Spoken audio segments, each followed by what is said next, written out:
నమస్తే అండి. ఈ రోజు మనము మోటు పత్తులు కొట్టిన ఫీల్డ్ లో ఉన్నాము, ఆసిఫాబాద్ మార్కెట్ లో. అది ఏ విధంగా వచ్చింది, దాని రిజల్ట్ ఏదా ఉందనేది రైతు మాటల్లో తెలుసుకుందాం. సార్ మీ పేరు? నా పేరు కోలే తిరుపతి, జైపూర్. అయితే ఇంతకు ముందు అంటే మా ఎంప్లాయ్ వచ్చి మీకు డెమో చేయించాడు కదా, ఏ ప్రొడక్ట్ డెమో చేయించాడు? కంపెనీ వాళ్ళు వచ్చి మోటు పత్రి ఇచ్చారు 2 పంపులు. ఓకే. అయితే దానికి దీనికి రిజల్ట్ ఉన్నది.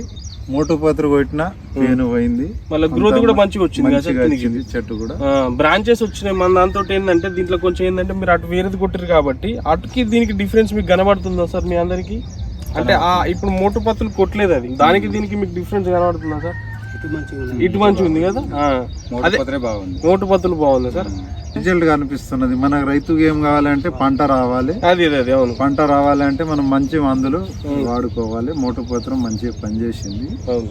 ఇక కనిపిస్తున్నది చెప్పుడు కాదు, కనిపిస్తుంది. ఇంకా వేరే